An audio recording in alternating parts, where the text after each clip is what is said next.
नहमदु व नसल्ली अला रसूलिहिल करीम अम्मा बाद फ़अऊज़ु बिल्लाहि मिनश शैतानिर रजीम बिस्मिल्लाहिर रहमानिर रहीम। इब्तिदा है उसके नाम से जो 5 शाखों पर बरवक्त फूल खिलाने वाला अल्लाह है। इब्तिदा है उसके नाम से जो दश्त को पानी, पानी को रवानी, रवानी को कामरानी और कामरानी को कहानी अता करने वाला मालिक है। इब्तिदा है उसके नाम से जो 5 शाखों पर बरवक्त फूल खिलाने वाला अल्लाह है। उसके बाद सना है उस महबूब रब की कि जिसने वहशी को इंसान, इंसान को मुसलमान, मुसलमान को सुलेमान बना दिया।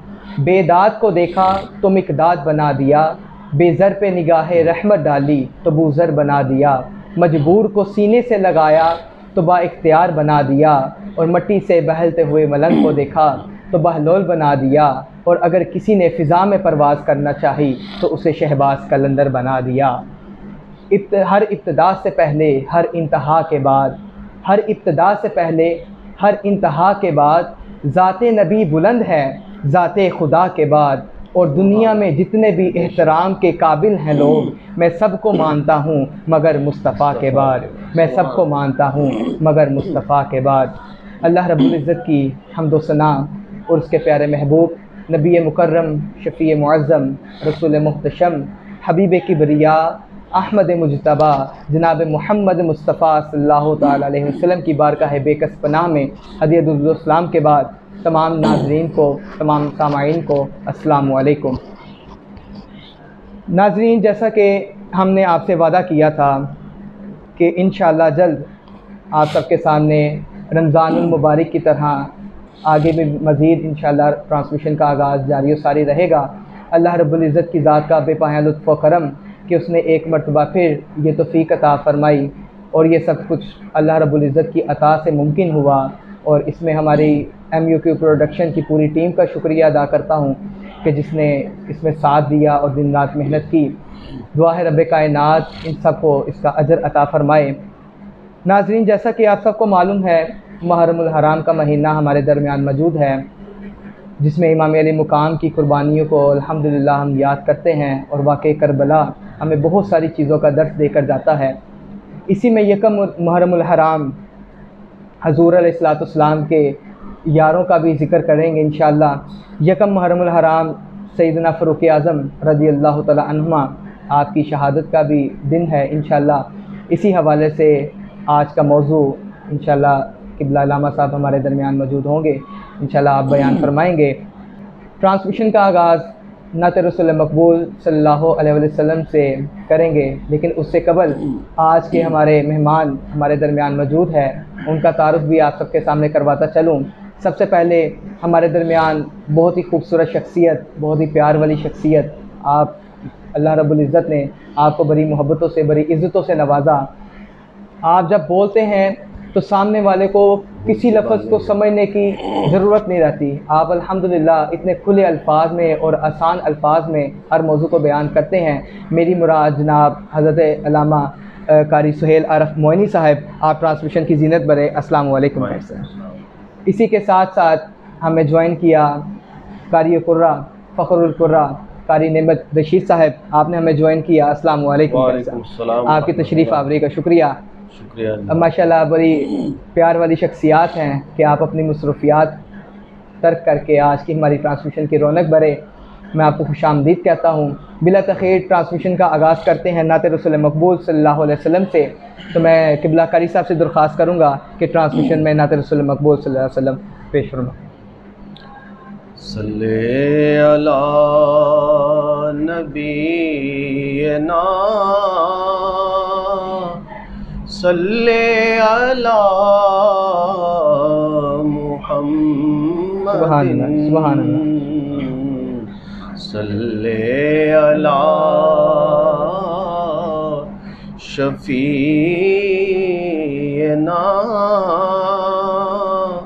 सल्ले अला मुहम्मद। क्या कहने, क्या कहने।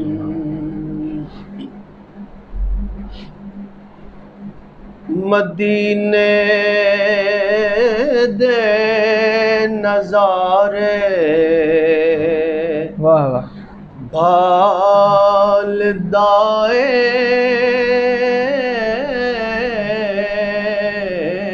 सुभान अल्लाह। मदीने दे नजारे भाल दाए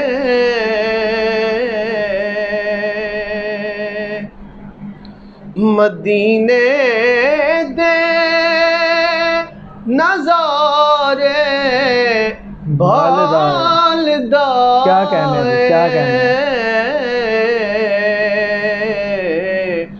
मेरा दिल भी मेरे नाल दाए। अल्लाह क्या बात है। मेरा दिल भी मेरे नाल दाए।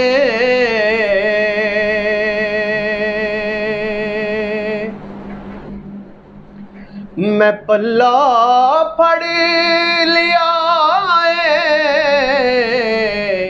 उस सखी दा। क्या कहना मैं पल्ला फड़ लिया उस सखी दा जेड़ा दर तो ना खाली टाल दाए।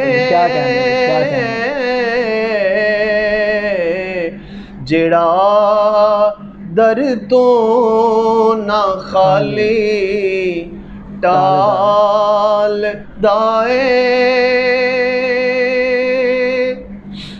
जो अलकासिब हबीबुल्लाह है पर्दा। जो अलकासिब हबीबुल्लाह है पर्दा ओ आपे सेक दाते बाल। क्या बात है, क्या कहने ओ आपे सेक दाते बाल दाए। जिथों बे मंगिया पर दी चोली। क्या बात है, क्या कहना बेशक। जिथों बे मंगिया पर दी चोली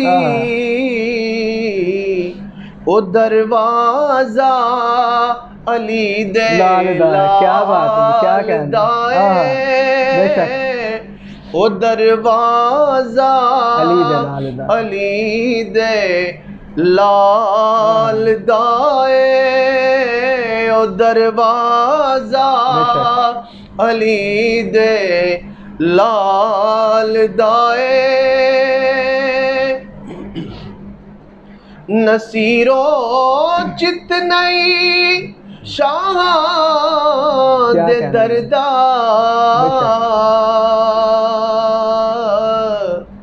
नसीरो चित नहीं शाह दे दरदा।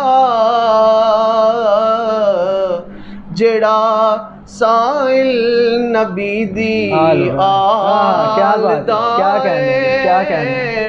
जेड़ा साइल नबी दी आल दाए। मदीने दे नजारे भाल दाए। मेरा दिल भी मेरे नाल दाए।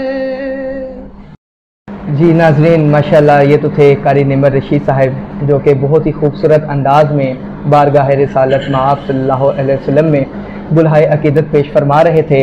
बिला तख़ीर ट्रांसमिशन को आगे बढ़ाते हुए किबला इलामा साहब की तरफ चलेंगे और आपसे जानेंगे सैयदना फ़ारूक़ आज़म रज़ी अल्लाह तआला अन्हु की शान के बारे में। वो फ़ारूक आज़म कि जिनको मेरे नबी करीम ने फरमाया, जिनके बारे में फरमाया कि अगर मेरे बाद कोई नबी होता तो वो उमर होते, अगर मेरे बाद कोई नबी होते तो वो उमर होते। वो उमर के जो रात को भेस बदल कर मदीना की गलियों में गश्त किया करते, वो उमर रज़ी अल्लाह तआला अन्हुमा के जो बाग 22 लाख मुरब्बा मील के हाकिम होने के बावजूद ज़मीन पर ईंट का तकिया बिछाकर उस पर आप आराम फरमाया करते। तो इन्हीं अशार के साथ सैयदना फ़ारूक आज़म रज़ी अल्लाह तआला अन्हु की शान की तरफ चलेंगे कि मोहम्मद के सहाबी का वो शाना याद आता है, मोहम्मद के सहाबी का वो शाना याद आता है, बदल के भेस गलियों में वो जाना याद आता है, बदल के भेस गलियों में वो जाना याद आता है। नजफ उस ओहद की माएँ जब आटे को तरसती हैं, उमर तेरी खिलाफत का ज़माना याद आता है, उमर तेरी खिलाफत का ज़माना याद आता है। तो बिला तखीर क़िबला अल्लामा साहब आप इस मौजू पे रोशनी डालें। सैयदना फ़ारूक आज़म रज़ी अल्लाह तआला अन्हु आपकी शान के बारे में और इंशाल्लाह फिर इसी तरह खिलाफत के बारे में भी। जी बहुत शुक्रिया उस्मान भाई, आपने मुझे दावत दी और आज MU प्रोडक्शन की तरफ से मुझे सैयदना फ़ारूक आज़म रज़ी अल्लाह तआला अन्हु आपकी सीरत पाक की चंद बातें और आपकी सीरत पाक के हवाले से कुछ गुफ्तगू करने का मौका मिल रहा है। सैयदना फ़ारूक आज़म रज़ी अल्लाह तआला अन्हु आपका दौर और आपकी शख्सियत, आप एक हमाजेद शख्सियत थे। हमाजेद क्यों ना हो, हुज़ूर सरवर कायनात सल्लल्लाहु अलैहि वसल्लम ने इरशाद फरमाया कि अगर मेरे बाद, जिस तरह आपने पहले जिक्र किया कि कोई नबी होता तो वो उमर होता। बेशक। क्या मतलब इसका? इसका मतलब जितना आप इसको गौर से इस जुमले को देखेंगे आपके लिए उतनी ही ज़्यादा दुनिया रोशन। बेशक। आप बस इतना से ही समझें कि अगर नबी होता तो वो उमर होता। अब चूंकि नबूवत नहीं है, बेशक, इसका मतलब सैयदना फ़ारूक आज़म नबी नहीं है। लेकिन आप इसको देखें कि हुजूर हज़रत सैयदना फ़ारूक आज़म रज़ी अल्लाह तआला अन्हु को देख रहे थे, आपकी शख्सियत से वाकिफ़ थे, आपके औसाफ से वाकिफ़ थे, आपकी सीरत व किरदार से वाकिफ़ थे। तो आपकी शख्सियत को देखते हुए फरमाया कि अगर उमर नबी होता तो उमर होता। तो इसका क्या मतलब है कि जितने नबुव्वत के शख्सी खसाइल होते हैं, यानी एक नबी में जितने इस दुनिया में माशरती औसाफ होते हैं, उसके माशरती खसाइस होते हैं, उसके ये फिजिकल कह लें, उसको जो उसके जिस्मानी है, उसके दुनियावी जितनी उसकी रिक्वायरमेंट्स हैं वो सैयदना फ़ारूक आज़म में पूरी थी।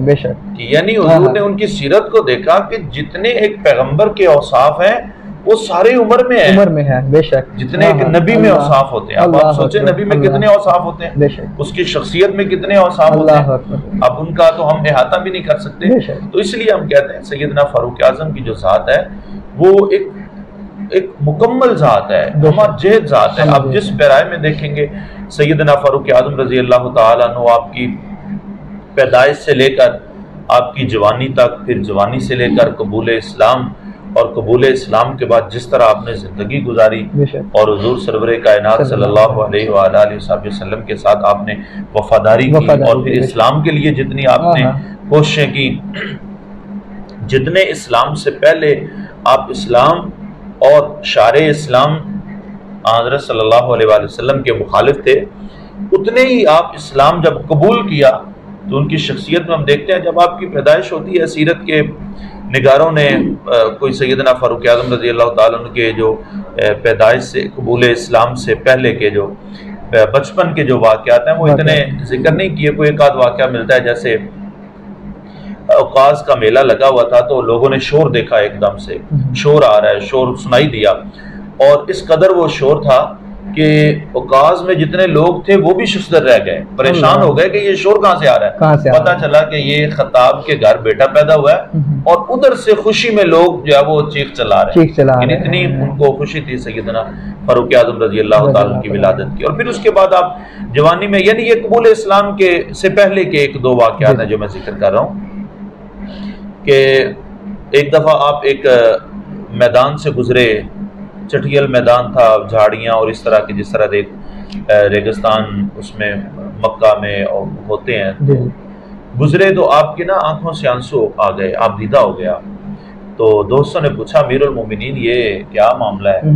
तो आप कहते हैं कि मुझे अपना बचपन याद आ गया कि मैं इस इलाके से गुजरता था, इस इलाके में मैं अपने बाप के ऊँट चराया करता था इस इलाके में। और फिर फरमाते हैं यही वाक़या एक और जगह पर भी, मैं वो भी जिक्र करता हूँ उसको, फरमाते हैं कि मैं इस जगह पर ऊँट चराया करता था और जब कभी मैं थक हार के गिर जाता था या बैठ जाता था या थक के थोड़ी देर सस्ताने लगता था तो मेरा बाप मुझे थप्पड़ मारता था, मुझे सजा पड़ती थी अपने वालिद से।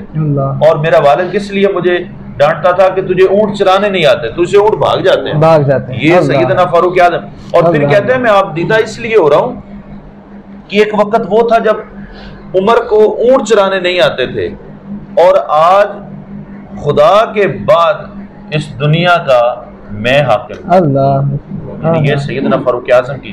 और फिर इसी तरह एक और हदीस वाक़या मिलता है हमें, सैयदना इमाम हसन रज़ी अल्लाह ताला अन्हु आप किसी मौका पर मिलते हैं तो ये आपकी खिलाफत का वाक़या है, खिलाफत के अहद का वाक़या है। आपने सैयदना इमाम हसन को अपना पास बिठाया, उठाया और अपना ये अमामा शरीफ उठा के ना उतार के तो कहते हैं बेटा ये जो बाल है ना, ये जो इज्जतें हैं ये सारी आपके नाना की दी हुई हैं। अल्लाह अल्लाह। मैं तो वो उमर हूँ कि जो ऊँट चराया करता था तो मेरा बाप मुझे थप्पड़ मारता था, डांट पिलाता था कि मुझे ऊँट चराने नहीं आते, और आज मैं इतने इंसानों का अमीर बन के जिंदा। तो ये सैयदना फारूक आज़म रज़ी अल्लाह ताला के बचपन के ऊँट चराया करते थे। फिर इसके अलावा तिजारत, और ये ऊँट चराना, जानवर चराना, ये उस दौर का कोई मायूब पेशा नहीं था। उस वक्त उस इलाके में दो ही काम होते थे, एक गल्लाबानी थी, तिजारत थी। लोग तिजारत के लिए शाम और मुख्तलिफ इलाकों का जो है वो विजिट करते थे, और दूसरा ये जानवर चराते थे। हुज़ूर सरवर कायनात सल्लल्लाहु अलैहि वसल्लम ने आपने खुद इरशाद फरमाया कि मैं हर पैगंबर ने बकरियां चराई हैं। तो सहाबा किराम ने अर्ज़ किया या रसूल अल्लाह आपने भी? हुज़ूर ने फरमाया हाँ मैंने भी चंद किरात के लिए, मुआवजे के लिए, यानी कि जिस तरह मेहनत मजदूरी के लिए कह लें कि इरशाद फरमाया मैंने दिनार के लिए, किरात के लिए मैंने बकरियां चराई हैं। तो ये उस दौर का कोई मायूब पेशा नहीं था, और इस दौर में भी जो लोग करते हैं, देहातों में चले जाएं आप, लोग करते हैं, तो ये मायूब पेशा नहीं है। तो सैयदना फारूक आज़म रज़ी अल्लाह ताला ने भी ऊँट चराए और आपने तिजारत की है। तो एक और आपकी शख्सियत का जो बहुत अहम पहलू है, एक तो आपके जो खानदान था, आपके खानदान में सफारतकारी, यानी जिस तरह होता है ना मुल्क के मुख्तलिफ वजीर वज़रा होते हैं, हर वजीर का अपना अपना काम होता है, कोई किसी चीज़ का वजीर होता है, कोई वजीर होता है। तो सैयदना फारूक आज़म का जो खानदान था, इस खानदान के जिम्मे थी सफारतकारी। यानी जब कोई बैरूनी ममालिक से गुफ्तो शनीद करनी होती, कोई वजीर आता, कोई बाहर से कोई लोग आते, तो उनसे बातचीत करनी होती, तो वो आपके खानदान के जिम्मा थी। और कुर्बान जाए, कुरैश की उस वक्त हालत ये थी कि पूरे कुरैश में से सिर्फ 17 लोग लिखना पढ़ना जानते थे। कोई रुका जाता था तो किसी को पढ़ने नहीं आता, अगर किसी को खत लिखना पड़ जाता तो किसी को खत लिखना नहीं आता। 17 लोग थे सिर्फ, और जिनमें एक सैयदना फारूक आज़म रज़ी अल्लाह ताला की ज़ात थी। आप भी लिखना पढ़ना जानते थे और बेशुमार आपकी ज़ात में खूबियाँ। फिर उसके बाद आप तकरीबन 27 बरस की आपकी उम्र थी, तो जब हुजूर सरवर कायनात सल्लल्लाहु अलैहि वसल्लम ने आपने ऐलान नबूवत किया, पहले तो 3 साल खैर खामोशी से और छुप छुपा के घर वालों को तबलीग होती थी। 3 साल के बाद आपने एलानिया तबलीग का आगाज़ किया, तब पूरे अरब में जो है वो थरथली मच गई कि ये क्या हो गया। अहले मक्का, अबू जहल, और एक और बात आपको मज़े की बता दूं कि जो अबू जहल है ये सैयदना फारूक आज़म का मामू है रिश्ते में। सैयदना फारूक आज़म का मामू है। ये जो दुआ है ना, हुज़ूर नबी करीम अलैहिस्सलाम ने दुआ मांगी, अल्लाहुम्मा अइज़्ज़िल इस्लाम बे उमर इब्न हशाम और उमर इब्न ख़त्ताब और कमा क़ाल अलैहिस्सलाम। फरमाया, अर्ज़ करते हैं परवरदिगार अमर बिन हशाम या उमर बिन ख़त्ताब के ज़रिए इस्लाम को इज्जत अता फरमा। और एक हदीस पाक के अल्फाज मैंने पढ़े, हुज़ूर ने अर्ज़ किया परवरदिगार जो इन दोनों में से आपको ज़्यादा महबूब है उसको उसके जरिए इस्लाम को इज्जत अता। तो अभी आपकी उम्र तकरीबन, जब 3 साल गुजरे थे तो आपकी उम्र तकरीबन थी, कोई समझ लें कि 27, 3 निकाल दे 24 साल की आपकी उम्र थी जब ऐलान नबूवत यानी ऐलानिया तबलीग का आगाज हुआ। ऐलान नबूवत तो 3 साल पहले हो गया। तो उस वक्त सारे अबू जहल और अबू जहल पार्टी जितने लोग थे वो हुजूर के मुखालिफ, और उनमें ये सैयदना फारूक आजम रजी अल्लाह तआला भी थे, और इंतहाई मुखालिफ। एक तो होता है ना मुखालफत नॉर्मल होती थी, कुछ लोग इतने मुखालिफ नहीं थे, कमजोर होते थे, मुखालफत करते भी थे, नापसंद करते थे, लेकिन इतनी एलानिया मुखालफत नहीं करते। लेकिन जो टॉप के चंद लोग थे ना जो बहुत ज्यादा मुखालफत करते थे, उनमें सैयदना फारूक आज़म। और मुखालफत की इंतहा आप देखें कि जब आपका कबूल इस्लाम होता है, इस्लाम कबूल करने की बारी आती है, जो आपका ज़माना था जिस ज़माने में इस्लाम कबूल किया, उस वक़्त ये मुखालफत की जो थी ना ये उरूज पर थी, और इस कदर उरूज पा चुकी थी कि अब लोग हुजूर की शहादत के और हुजूर को नाउज़ुबिल्लाह मिन ज़ालिक नकले कुफ्र नबाशत हुजूर को शहीद करने के दर पे हो गए थे। यानी वो समझे कि मुखालफत की तहरीक इंतहा को पहुंच गई थी, और उसके लिए उन्होंने किसको चुना? सारी बात है। अब आप देखें कि कत्ल वही करता है जिसके अंदर नफरत की इंतहा होती है। जो इंतहा दर्जे का मुखालिफ है वही ये हरकत कर सकता है।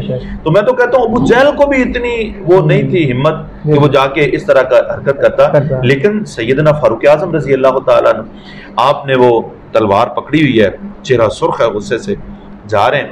अबू नुएम एक शायद वो मुसलमान हो गए थे, मुझे वे मुसलमान हो गए थे हजरत अबू नुएम।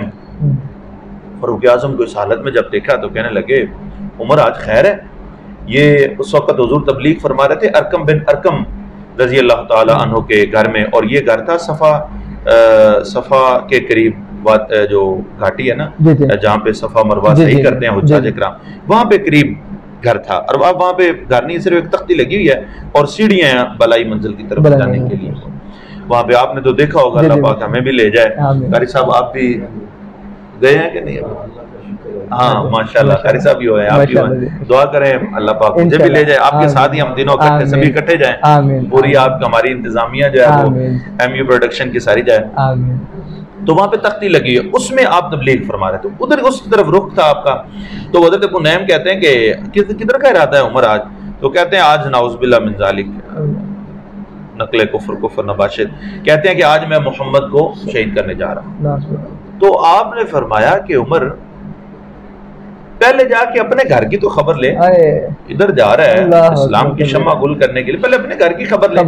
आपकी बहन थी फातिमा और आपके बहनोई थे हजरत सईद, और आपके चचेरे भाई भी थे, बहनोई भी थे।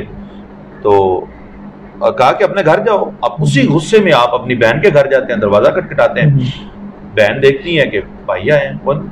इस तरह के दरवाजे तो नहीं ना होते थे जिस तरह के दरवाजे मुकम्मल सील होते हैं, तब जो है वो दर्जें होती थी दरमियान में। देखा कि उमर आए, तो आपके पास एक साहबी थे, वो आपको सूरह ताहा की आयत सिखा रहे थे, तो उन्हें छुपा दिया और दोनों मियाँ बीवी बैठे हैं। दरवाजा खोला, सैयदना फारूक आज़म आए और आके बात करने लगे कि ये क्या हो रहा था। तो आपकी बहन ने कहा कि अल्हम्दुलिल्लाह मैंने कलमा पढ़ लिया, मैं मुसलमान हूँ, मेरे शौहर भी मुसलमान हैं।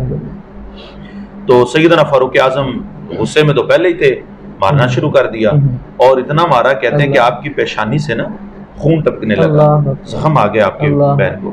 तो बहन ने इतना बोल के कहा कि भाई ये तो बात तय है, जिस बाप खत्ताब का खून तेरी रगों में है वही मेरी रगों में। अब ये नहीं है कि तेरी मार से मैं इस्लाम छोड़ दूं, अब जान जा सकती है लेकिन ईमान नहीं जा सकता। जब ये कैफियत देखी ना हजरत फारूक आज़म ने, तो वहां पर आपका दिल पसीज गया, नरम हो गया। फिर आपने कहा कि बहन इतनी ईमान की दौलत, इतना ईमान तेरे अंदर ईमान ये है क्या चीज जो इतनी पुख्ता होगी कि जान जा सकती है, ईमान नहीं जा सकता। कहते हैं वो मुझे भी सिखाइए।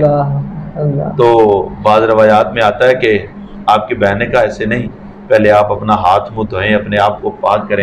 बाद में आता है वैसे ही आपने फिर बुलाया जिसको छुपाया हुआ था, जो सिखाने के लिए साहबी आए थे, फिर उन्होंने सूरह ताहा की पहली आयत पढ़ी। तो उस वक्त आपका दिल जो है ना वो बिल्कुल ही समझें कि आप वहीं पे ही आपने कलमा पढ़ लिया। तो जब आपकी ये कैफियत देखी ना, तो वो जो साहबी सिखाने के लिए आए हुए थे, उन्होंने नारा तकबीर लगाया और कहते हैं अल्हम्दुलिल्लाह, मैंने कल ही हुजूर को सुना है, बुध का दिन है, ये जुमेरात का दिन है, बुध के दिन का कहते हैं, मैंने कल ही सुना है हुजूर असर और मगरब के दरमियान, या असर का टाइम था या मगरब, या इन दोनों के दरमियान का टाइम था। कहते हैं मैंने भी कल ही सुना है हुजूर ये दुआ कर रहे थे कि या अल्लाह अमर बिन हशाम या उमर बिन खत्ताब के जरिए इस्लाम को इज्जत अता फरमा। हुजूर की दुआ को अल्लाह ने कितनी जल्दी कबूल कर लिया कि आज उमर मुसलमान। तो अच्छा, आपने सैयदना फारूक आज़म ने कहा कि आप चलें, आप हुजूर की बारगाह मुझे भी ले जाएं। तो सैयदना फारूक आज़म उसी कैफियत में, उसी तरह तलवार न्याम में नहीं डाली, उसी तरह ही कहते हैं चलें। दरवाजा खटखटाते हैं तो साहबी देखते हैं, वो उसमें दर्जों में से या रसूलल्लाह वो आए हैं, उमर है आज, तो तलवार हाथ में है। तो हजरत हमजा रजी अल्लाह ताला अन्हो, आप मुसलमान हो चुके थे उस वक्त, आपके पास खड़े थे हुजूर के पास। तो कहते हैं आज अगर तो उमर आया है ना गलत इरादे से, तो इसी की तलवार से इसका सर काट, और अगर नेक नियत से आया तो फिर इससे बड़ी नेमत क्या हो सकती है। बेशक।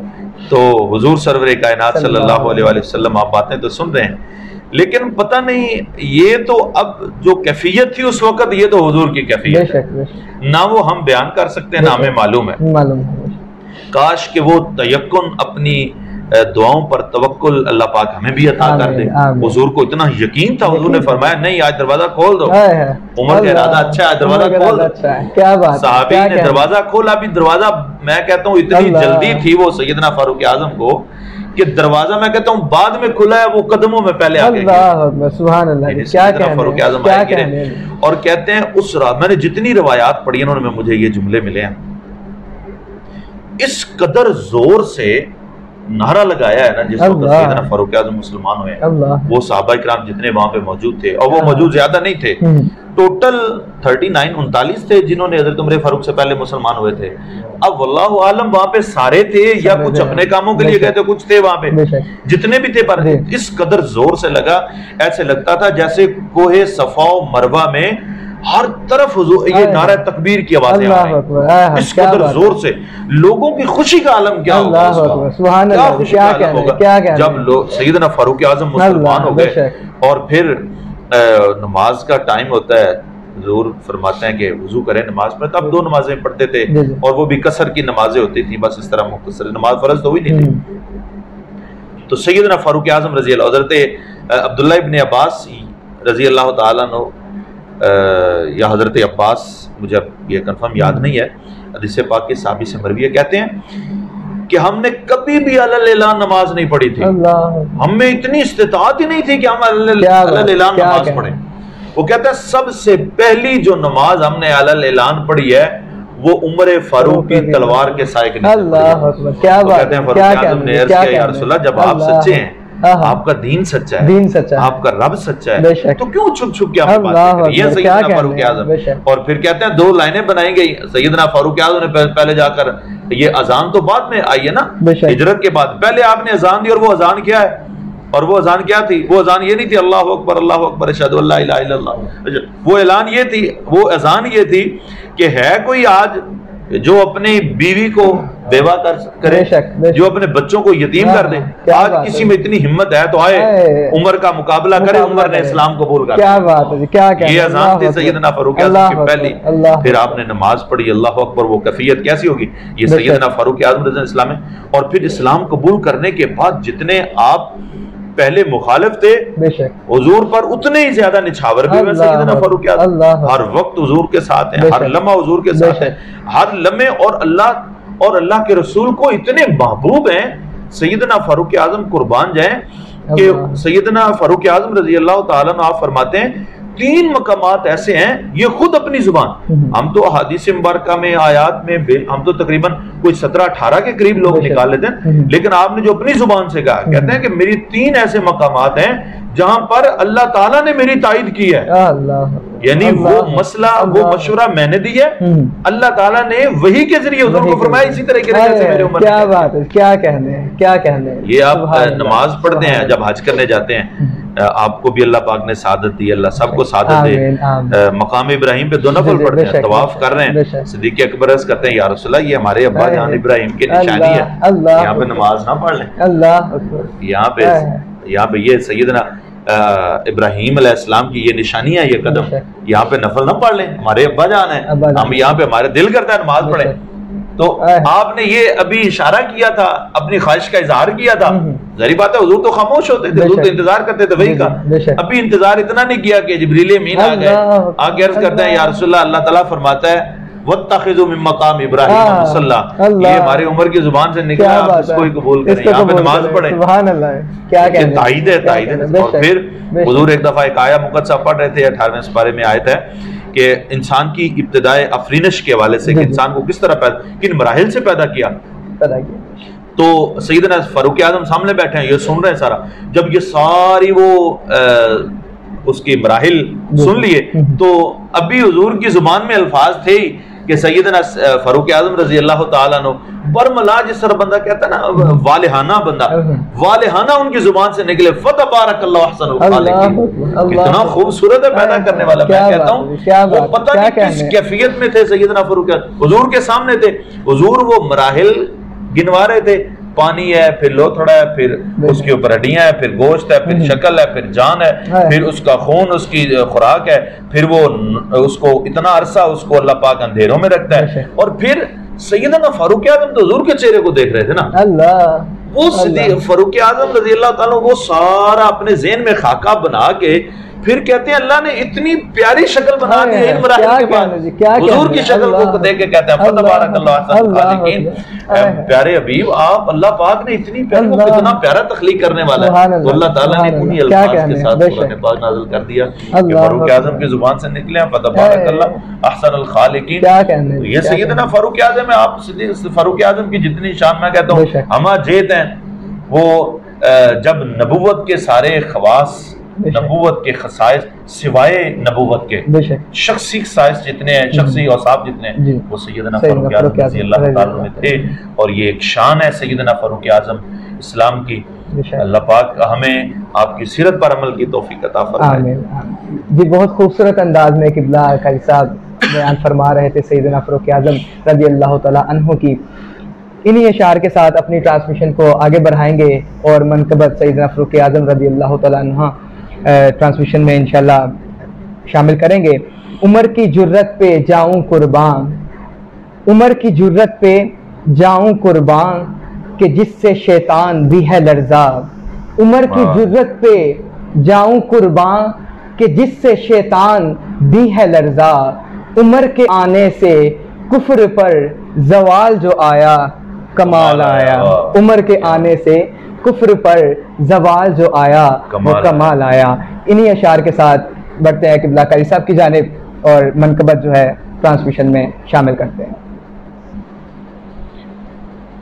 इस्लाम की शौकत सदफ़े दी का गोहर है, इस्लाम की शौकत सदफ़े दी का गोहर है, शाहकार रिसालत जिसे कहिए वो उमर है। क्या कहना सुभान अल्लाह। शाहकार रिसालत जिसे कहिए वो उमर है, वो उमर है, वो उमर है। जिस नाम के सदक़े से दुआओं में असर है। क्या कहना जी, बेशक।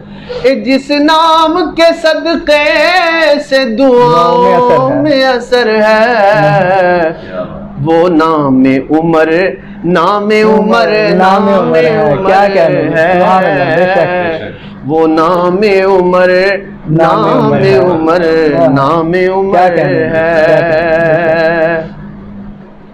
वो सहने हरम और वो एक ईंट का तकिया, सुभान अल्लाह। वो सहने हरम और वो एक ईंट का तकिया, क्या तरबियत सरवरे आलम का सर है, क्या तरबियत सरवरे आलम का सर है। वो नामे उमर नामे उमर नामे उमर है। काबे में नमाज आज अदा हो के रहे। क्या बात है, क्या कहना है, बेशक। एक काबे में नमाज आज अदा हो के रहेगी। खत्ताब के बेटे की ये आमद का सर। क्या बात है, बेशक बेशक बेशक। खत्ताब के बेटे की ये आमद का सर है। वो नामे उमर नामे उमर नामे उमर है। हर सिलसिलाए फैज में चमके तेरे मोती। हर सिलसिलाए फैज में चमके तेरे मोती। कोई है मुजद्दद तो कोई गंजे शकर है। क्या बात है, कोई है मुजद्दद को तो कोई गंजे शकर है। वो नामे उमर नामे उमर नामे उमर है। कुरान की आयात ये देती है गवाही। बेशक कुरान की आयात देती है गवाही। तकवा जिसे कहते हैं वो किरदार उमर है। सुभान अल्लाह, बेशक। क्या कहने, क्या कहने। तकवा जिसे कहते हैं वो किरदार उमर है। वो नामे उमर नामे उमर नामे उमर है।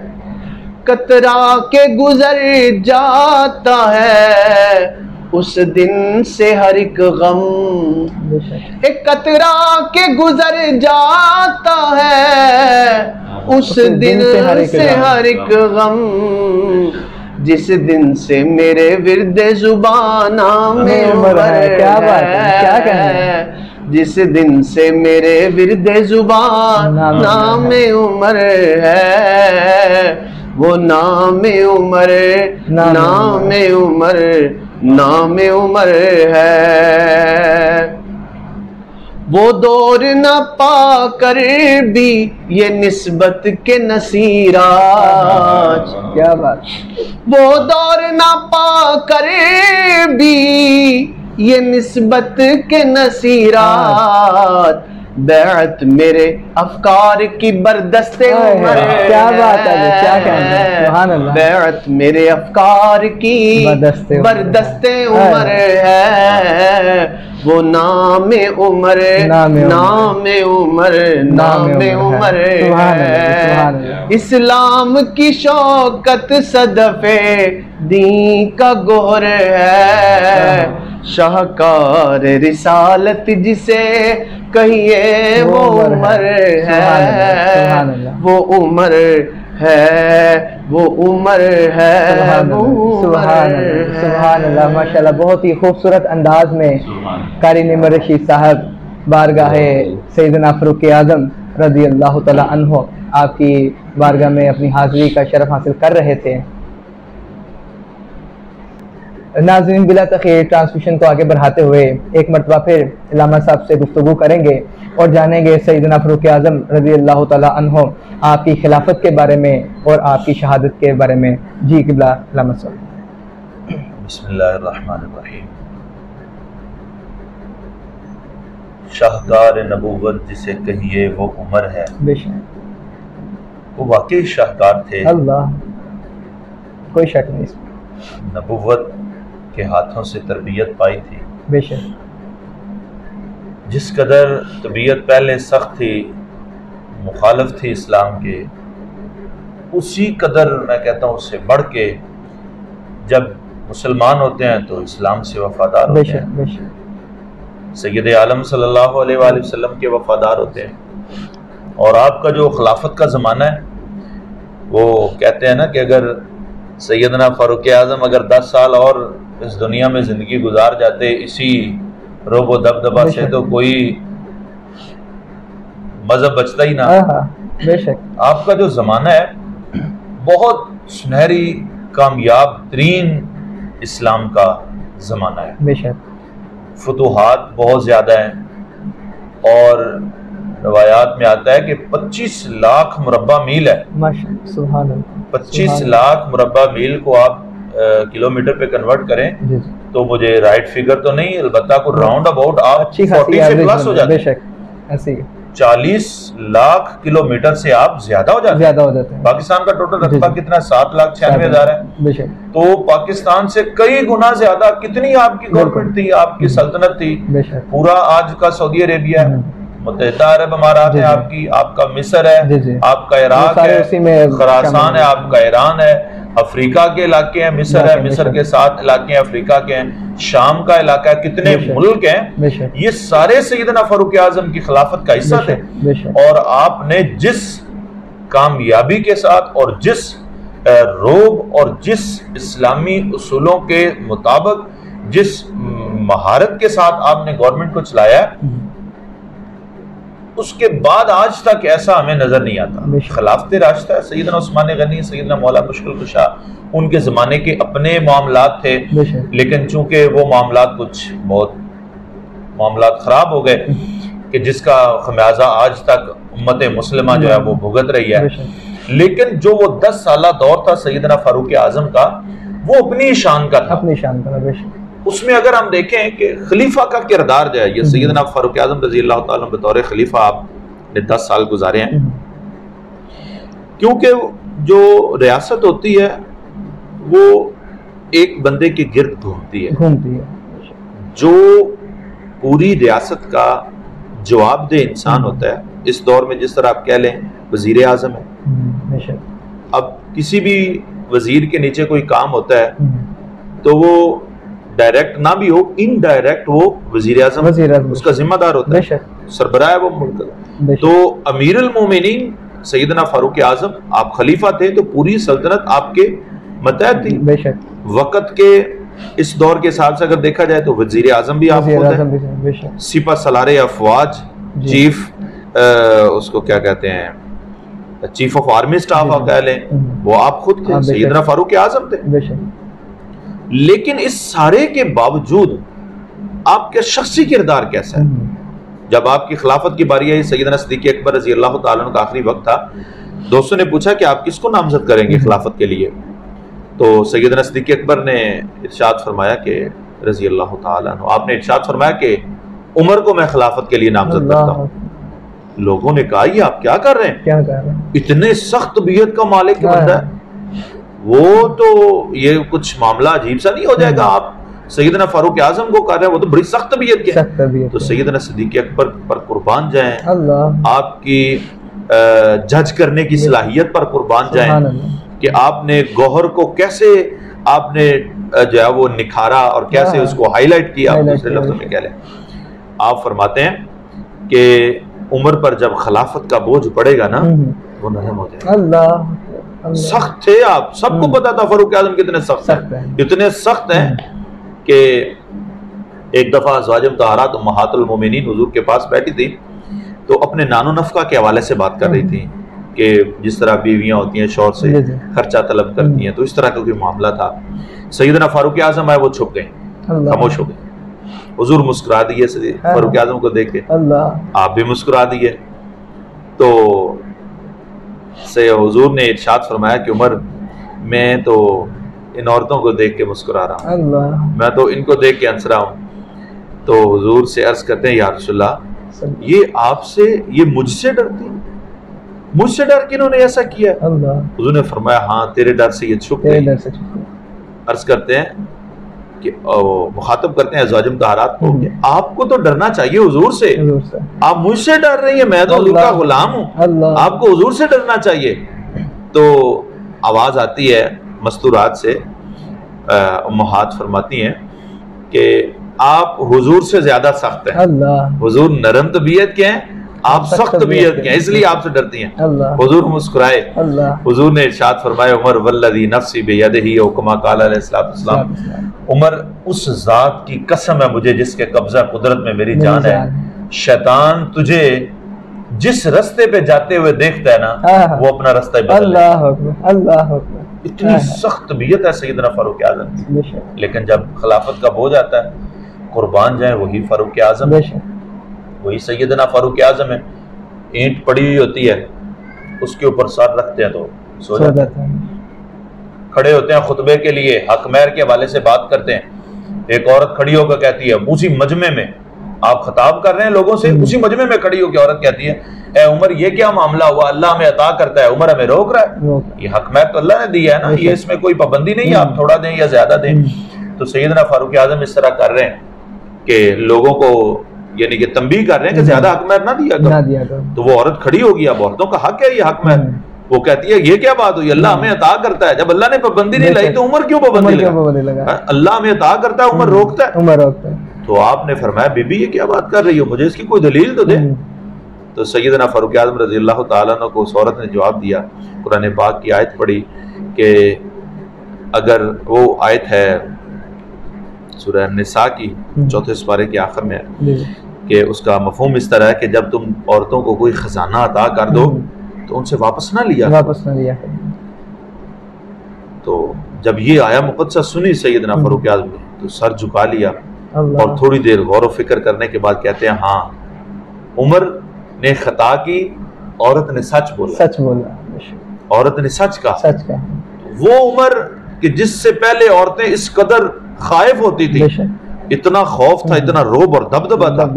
आज औरतें जनाब बरमला, वो आज कोई करे इसके किसी के लीडर के खिलाफ नहीं, किसी की जरूरत ही नहीं।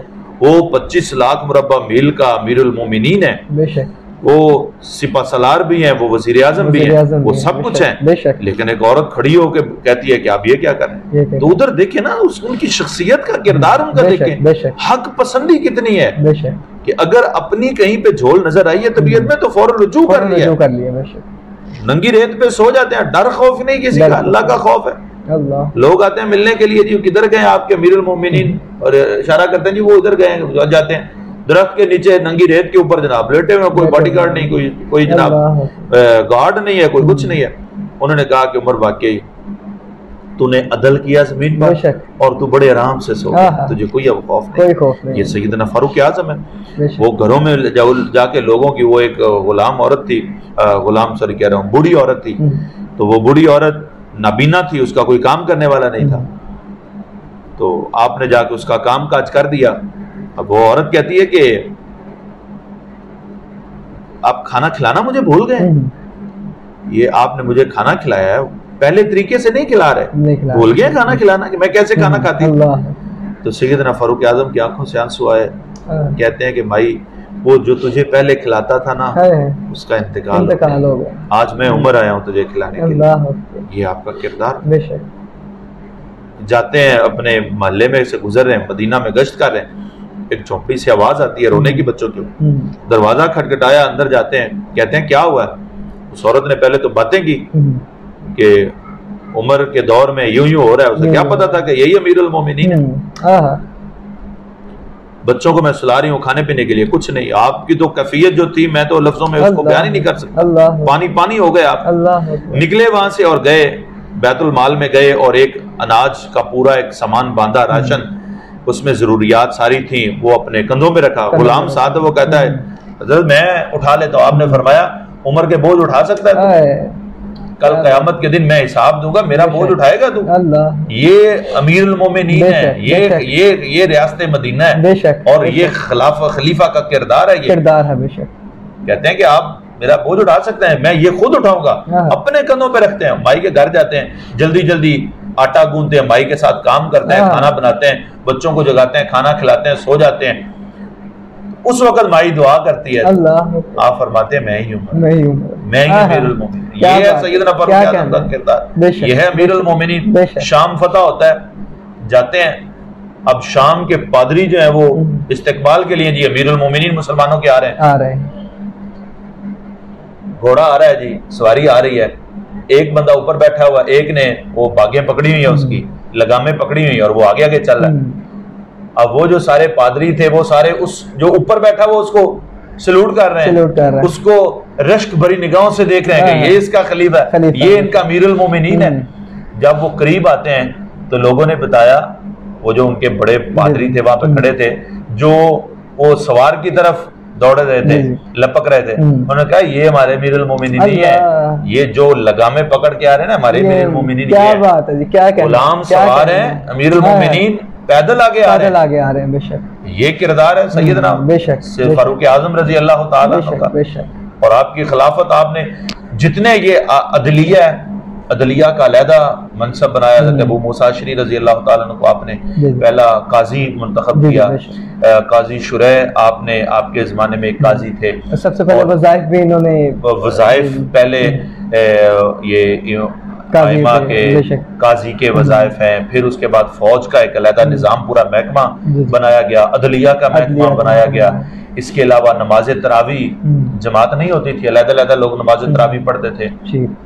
सैयदना फारूक आजम ने नमाज तरावी की जमात करवाई और फिर आपके दौर से ये सारा सिलसिला जो है वो नमाज तरावी का शुरू। ये तकरीबन 40 के करीब ऐसे रियासत के उमूर हैं जो सैयदना फारूक आजम रजी अल्लाह ताला के ज़माने से, और आज भी हम अमूमन देखते हैं कि ये जितना निज़ाम है, इस निज़ाम को वज़ा करने वाला कौन है? वो फारूक आजम है।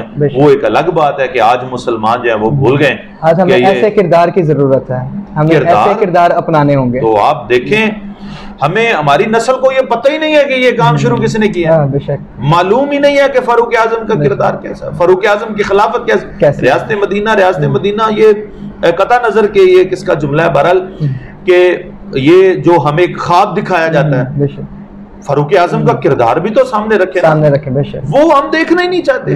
हमारी जो नस्ल है उससे पहले नंबर पर तो हम खुद बताना ही नहीं चाहते अपनी नस्ल को कि वो फारूक आजम क्या थे। जो दल आपने कायम किया वो हम बताने नहीं चाहते। अदालत में गए, काजी खड़ा हो गया, आपने वहीं पे बतौर अमीरुल मोमिनीन के आपने कहा कि ये सबसे पहला जुल्म आपने अब किया कि आप एक मुल्जिम के लिए, मुजरिम नहीं, मुल्जिम के लिए जिस पर इल्जाम है, आपने मुल्जिम का इस्तेकबाल किया। ये काजी क्या जो मुल्जिम का इस्तेकबाल करे? मुल्जिम की से मैं इस वक्त बतौर मुल्जिम आया हूँ, बतौर फरीक आया हूँ मुकदमा का, तो मैं अपने फरीक के साथ बैठूंगा। ये हम बताना ही नहीं चाहते, ये किरदार। अगर असल किरदार हम अपने अवाम को बताएं, अपने जनरेशन को बताएं, तो आज हम कहां से कहां पहुंचे। हमें पता हो कि एक खलीफा जो है, अमीर जो है, वजीर है, उसका किरदार क्या है, उसका होना क्या चाहिए। बेसिकली वो खादिम होता है। सैयदना फारूक आजम की आपकी सीरत के मैंने 5-6 गोशे आपके सामने रखे हैं, ये सारों में एक ही चीज नुमाया है कि आपने बतौर खादम के आपने ये चीजें अपनाई और आप खिदमत के लिए हैं। आप फिर आप मंडी में चक्कर लगाते थे, 2 नंबरी तो नहीं हो रही। फिर आपने जो उम्माल, जो गवर्नर्स आपने लगाए हुए थे, बकायदा हर साल उनकी जो है वो पूछ पड़त होती थी। ये नहीं होता था कि बेलगाम छोड़ दिया जो मर्जी, जिसकी शिकायतें आती थी बकायदा हज के मजमे में आप लोगों को खड़ा करते थे, गवर्नर को खड़ा करते, सब सारे लोग हाजी सारे बैठे हुए हैं, सारे हाजी मौजूद हैं, वहां पे खड़ा करते लोगों के सामने, बता तेरी ये शिकायतें और इसके तो शोकाज कर, इसकी वजह बता, क्या बात है, अब इसकी जस्टिफिकेशन दे सबके सामने। और अगर वो जो गवर्नर होता या वो अगर वो कसूरवार होता तो उसको सजा वहीं पे होती, उसको कोड़े पड़ते थे। आपने कोड़े मारे हैं कई गवर्नर्स को।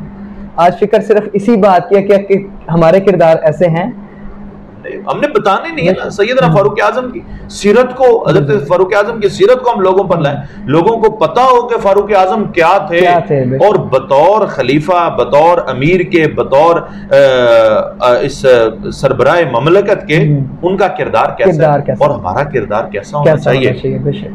अगर ये सारी सीरत सैयदना फारूक आजम रज़ी अल्लाह ताला की आज हम अपनी जनरेशन को बताएंगे तो यकीन महकम है कि आइंदा वक्तों में हमें अच्छे हालात मिलेंगे।